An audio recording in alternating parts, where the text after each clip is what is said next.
I just finished Mario & Luigi Brothership, and the ending was absolutely insane, and there's a lot that I want to talk about. This game did not hold back and did not play it safe and did some crazy things for its ending, and I want to dive into the whole entire thing with you. But thank you guys so much for tuning in today. You guys are amazing. Let's see how many we can get to subscribe from this one video. You guys were absolutely killing it last week, so subscribe if you enjoy the video, and also if you want your hands on your own Nin10doland plushie, you only have another 25 days to do so until they're gone forever. We have a goal to sell 100 and we're only at 5 right now, so let's see if we can at least bump it up to 10 or even 15 with this video alone. Thank you guys so much for your support, and let's dive into the video. Oh, and of course, spoilers ahead, because why wouldn't there be? The ending of Mario & Luigi Brothership really kicks into gear with still 12 hours of gameplay left, which is actually insane. It all wraps up in this really nice bow, but it starts pretty relatively early within the story. After fighting Bowser at Zokket's castle, we have to return, and we actually have a choice of how we want to tackle this. Do we want to actually go with Technicky's design by flying over the force field and getting inside,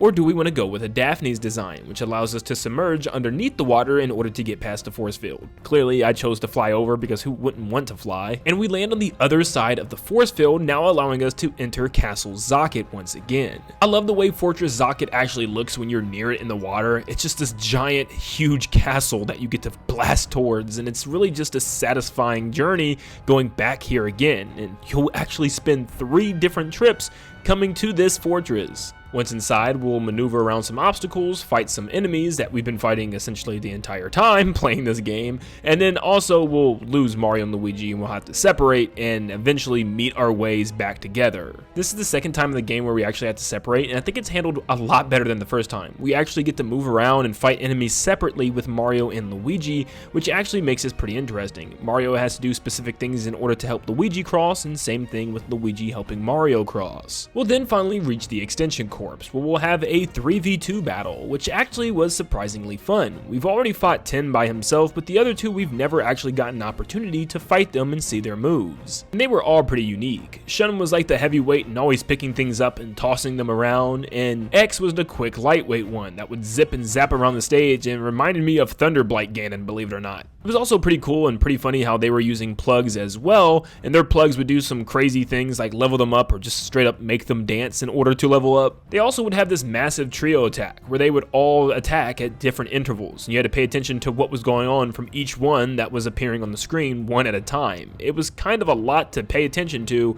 and I still wasn't 100% sure what was happening and how I was supposed to dodge certain ones, but it was just so wacky and so chaotic. I absolutely enjoyed this. They also had one finishing plug attack where they would be invincible, but they would blow up after a couple of turns, and they would also blow us up. Now, I'm sure I was supposed to use my invincibility plug, but of course it was out of time because I used it at the beginning of the battle just because I didn't know how I was going to be able to dodge their attacks, and of course I had to take the blow. Thankfully I survived, but it was absolutely devastating. Next, we have to fight the mastermind behind all of this, Zokket himself, which apparently has giant arms and hands and is able to strike down with lightning, very Phantasma-like. In fact, this whole battle reminded me a lot of Phantasma from Dream Team. I really liked the attacks from this guy and was without a doubt the hardest boss in the entire game for me, and that even includes what's to come after this. This fight really showed me just how many crazy dynamic camera angles that they could have during battle. I mean, there were so many different angles and points of view where it would zoom in or zoom out or put the camera above the bros or even far in the background away from the bros,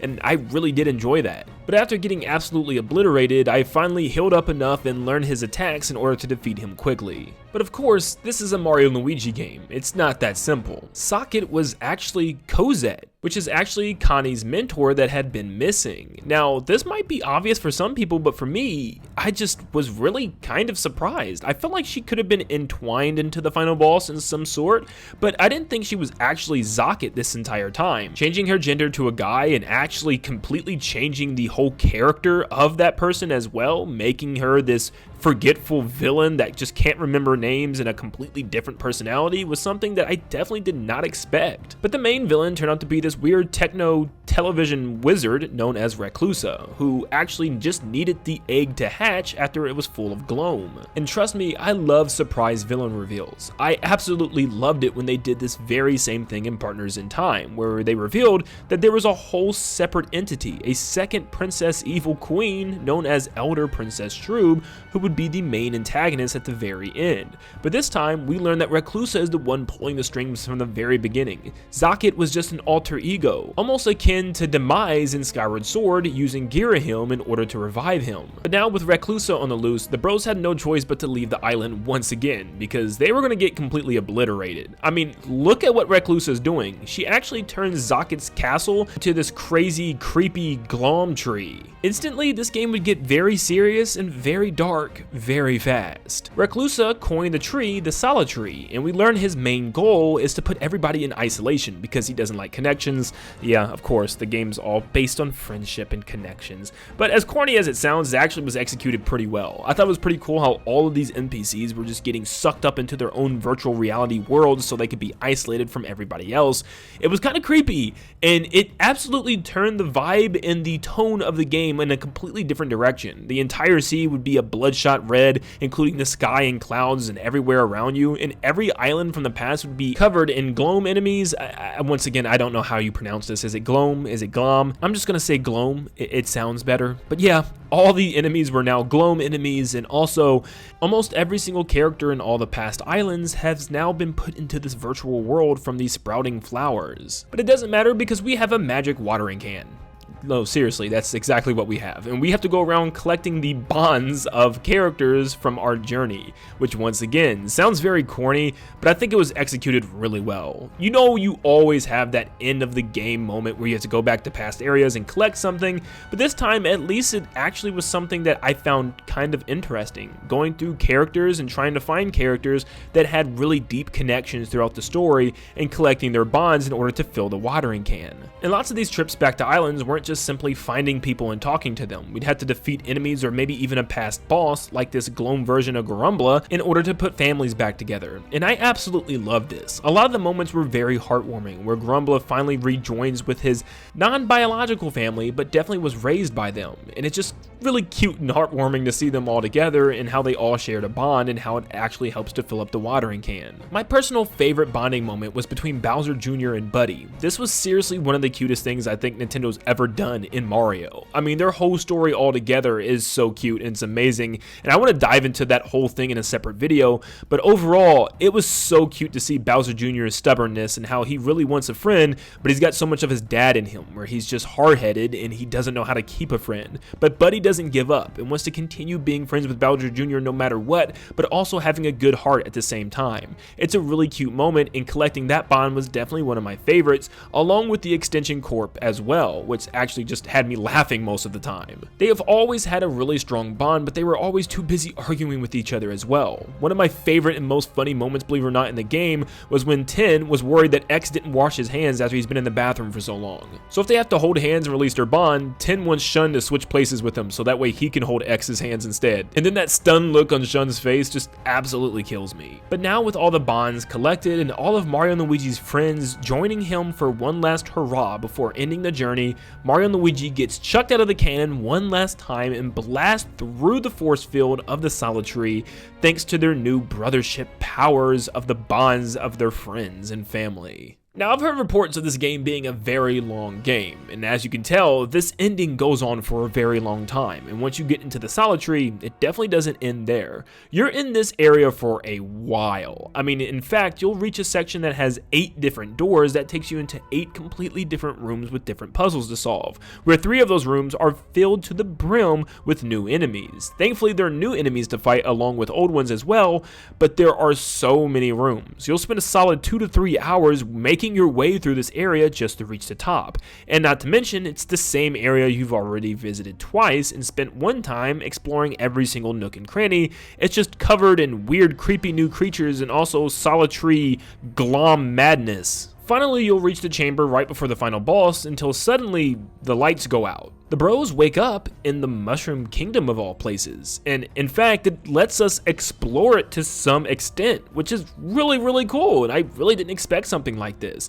I wish they went a bit further. I wish I could actually go inside the castle and stuff. That would have been pretty cool, but nevertheless we can explore around, collect coins, and even talk to some NPCs that's all around the area until Peach invites us into the castle. But once we enter the castle, the scene will rewind itself and place us at the very beginning of the path leading up to the castle once again. It's not too long until we find out that this is all Reclusa's doing. I mean, it was pretty obvious, but still, it was a little spooky and weird how everything was going on until we find out that now Mario and Luigi had been captured by those same flowers. They were in their own isolated worlds, where in the real world, they were completely stripped from their bonds. It's amazing that some reviews out there said that this game's story wasn't anything super special, when in fact, I felt like it was one of the most impactful ones we've ever received from Mario in general.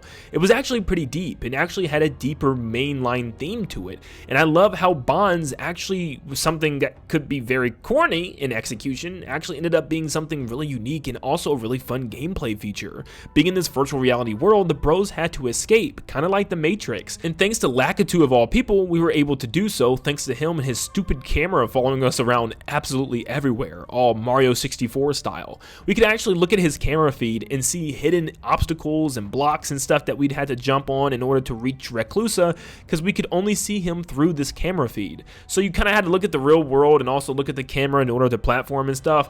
Absolutely really well done, even though you're going to spend about an hour in the Mushroom Kingdom in total, which is a pretty large amount of time doing the same exact thing over and over again, but I wasn't complaining because it was just so freaking cool. Eventually we'll run out the door through the long hallway in order to exit the Matrix, which is a really cool idea that they put in this game. I mean, seriously, absolutely amazingly executed. And then, of course, we will enter for the final boss area. Reclusa pulls up with an army of his generals, and you'll have to fight separate waves of enemies, one at a time, until eventually Bowser shows up, of all people, and saves the day in a really cool dramatic fashion, just absolutely obliterating Reclusa's forces on the battlefield. Snoutlet then summons a plug where the bros can actually ride like a hoverboard and use their fire and ice powers in order to reflect the opposite powers coming towards them. This is simply phase 1 of the Reclusa boss fight, where you have to keep pounding him with various different fire and ice elemental powers until combining for one giant explosion, knocking him to the ground, where then it will jump straight into a battle where he's dizzy and knocked out, where he doesn't really attack and you can just absolutely hammer on him until the phase repeats itself. This is a really cool phase 1 and shakes up how we actually play the fight. For phase 2, Reclusa actually flies into the mouth of the Solid Tree and controls it himself, where then, yeah, he's actually part of the battle that you're about to fight as well. You're not actually just fighting the tree in a battle, you just straight up have to dodge the tree's attacks, which is massive by the way. But the Solid Tree starts shooting out gloam all over the area, knocking out Mario and Luigi and even Snoutlet in the process. But before it can knock out Connie, she actually is able to sprinkle some more bond power goodness on the bros in order to wake them all up. And then we have the commencement of phase 2, where Snoutlet will get eaten by one of the plug flowers, and it's our job in order to find which one is the right one and free Snoutlet. But at the same time, we're getting brutally attacked from the Solid Tree and Reclusa himself, where he's chucking down giant pieces of ice or fire that we had to reflect back, or even trying to smack us out of the way with his giant hands. It goes back to camera angles where literally I'm just sitting here in awe, thinking this is genuinely amazing. We've never fought a boss this gigantic and this massive ever before in Mario and Luigi, and my only complaint here is that we don't actually fight the tree in some capacity. It would have been kind of cool if we had to fight it in different segments as we got to the top, like maybe taking out its roots first and also continuously dodging giant attacks from them, but I feel like when we had to go back to fighting just the little flowers down below, it just wasn't as interesting as me wanting to just see the Solid Tree itself in all of its glory. But finally, we will save Snoutlet and then fly up the top on the plug once again, but this time going up vertically to the Solid Tree's face. It is so cinematic feeling, and it's one of the most cinematic moments I think I've ever experienced from a Mario game. It's absolutely a rush flying up this tree and firing fire and ice and dodging all the weird spiked plants coming out the base of the tree, and then finally shooting a fire-ice combo shot right into the mouth of Reclusa. This then brings us to phase 3, inside of the Solid Tree, against Reclusa. Reclusa actually imprisons himself in this giant spiked ball cage called the Weeping Core. Now, my question about the Weeping Core is, what was its main purpose? A lot of the times, every single time you use a bros attack, it would actually scan them and say scan complete of that bros attack, but I've never seen anything actually come from those scans. I don't know if I was just way overpowered, but I just kept using bros attacks. I used about 5 or 6 until eventually I defeated Reclusa's Weeping Core altogether. So I don't know, I couldn't even find any gameplay online for what that scan was even about. I thought at first it would try to copy those bros attacks and actually do them back. Maybe it deals less damage if you keep reusing the same one. I didn't reuse the same ones, so maybe that's the case. I'm not 100% sure. Well, I just did some research and it looks like my mind was already ahead of the game. I just wanted to use different bros attacks to use them against the final boss, and apparently that's exactly what you're supposed to do. If you use the same bros attacks, it will learn from them and it will do significantly less damage if you keep using the same one. This kind of forces you to use different attacks, and I actually really like that idea. I guess I just already mentally wanted to do that. Reclusa will then break free of the core, and then you'll have the final real fight of the game. Now, this is still a really climactic cinematic ending, I will say. But personally, when it comes to the actual battle itself, it didn't have the highs that I felt like some previous bosses had. I feel like Zokket had more insane attacks, and so did Gloam Bowser, which actually had some absolutely insane actual gameplay moments and not just cinematic moments. Once again, maybe it was just that I was overpowered, but none of his attacks really were that surprising to me or did anything super crazy. There was one where he actually put Luigi down and it was your job to hold him and jump over his attacks or use your hammer for his attacks. But one of the other things that made this so much easier is the plugs in this system. The battle plugs, including one that's called like Protectus, which actually enables you to have complete protection from any attacks for 3 separate whole turns. And overall, the attacks that Reclusa would use would pretty much be the same things, just throwing orbs at the bros where you had to jump over them or just smack them back with your hammer.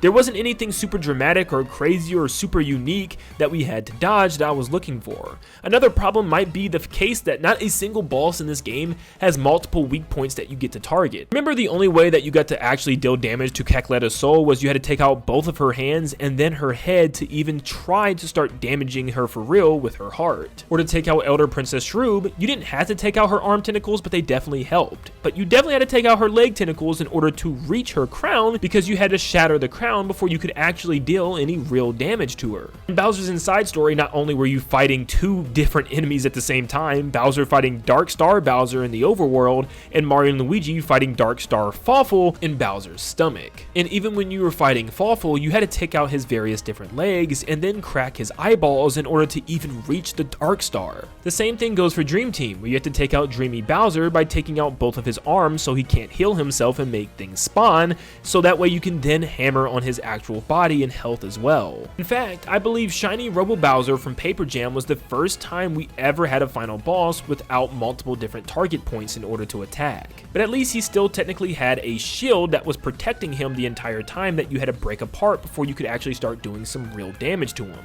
So honestly, I feel like that's what was missing from the fight with Reclusa. I feel like if he kept using the Weeping Core to protect himself that we had to break apart in order to reveal him in his actual form, and every time he broke out, he would have a new attack or a new form, would have been something really cool they could have done. But overall, I felt like he kept using the same 2 or 3 attacks over and over again, and I never really found myself even close to being in danger. In fact, both Gloam Bowser and Zokket were able to knock me down multiple times, where I only took a little bit of chip damage from Reclusa. But with Reclusa knocked down, we can then use a final bros attack in order to completely obliterate him, where both Mario and Luigi will spin around him, charge up their brotherly bond, and absolutely obliterate this television head with their hammers. Once again, this just felt like one of the most care-given final acts of a Mario game. I mean, seriously, there were so many different phases and things going on. It felt like they did take a page out of the book of HAL Labs with Kirby games, but unfortunately, the battles themselves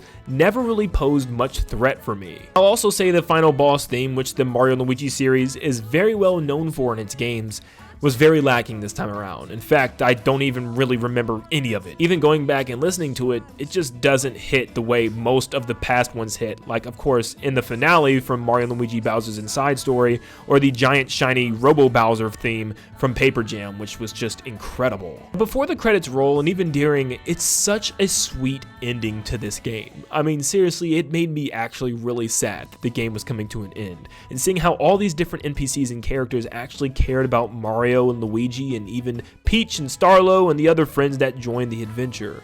You actually get to go around Shipshape and talk to all the past characters one last time before deciding to end the game, which is such an incredibly sweet touch, especially going to the beach and seeing Bowser Jr. and Buddy. Please make sure you go to the beach before finishing the game, because it's so crazy touching. I mean, seriously, I almost felt like I wanted to tear up because of this little friendship that they were having.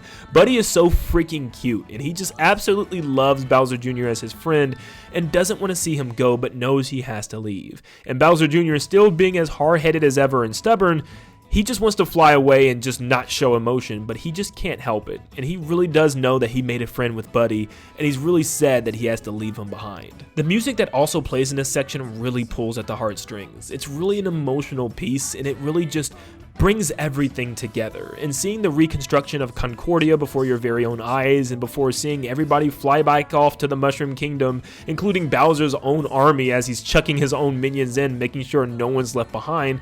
Such a great Koopa King, but it was a really, really well-made ending. You can tell that this game just had a lot of effort put into it. It wasn't just a completely rushed story with a rushed ending as well. They did something that we've been asking for a while. A unique story with unique characters, and to make us feel for Mario and Luigi again. Paper Jam didn't give me any sort of feeling whatsoever when it came to its story. Even when it ended, I was just ready for it to be done. But this game was different, man. This actually made me feel really sad that the adventure was over. I came to love and care every single character that they showed me throughout this adventure, this 50-hour almost adventure, which by the way is a very long game, but still, this ending was worth it, man. It was absolutely worth it. And even seeing the long cutscene of all the characters carrying on with their lives in Concordia was so awesome. Seeing all these different characters on all these different islands, exploring the different areas now that they're all connected, was something that I just wanted to sit and watch the entire thing through. And back home, Bowser is once again invading the Mushroom Kingdom, which is just a great little touch that we even got in games like Mario & Luigi Bowser's Inside Story, where Bowser was still trying to fight the bros even after everything that they've been through. So this ending was an absolute treat. A cherry on top that made me completely oblivious to how anyone could give this game anything lower than a 7. I mean, seriously, with so much charm and love put into it, it's just such a great game. Unfortunately, the battle itself wasn't carrying the weight that I was really hoping it would, but still, it was an absolutely amazing ending, and it may not be the best final boss in the series, but it definitely was the best ending in my opinion. Of course, with the game completed, I'm going to be talking about Brothership pretty much for the next couple of weeks, almost every single day. So if you're ready for more Brothership content, make sure you leave a like and subscribe to stay up to date on all things Mario & Luigi, and like always, I'll see you all on the next one. See ya, guys.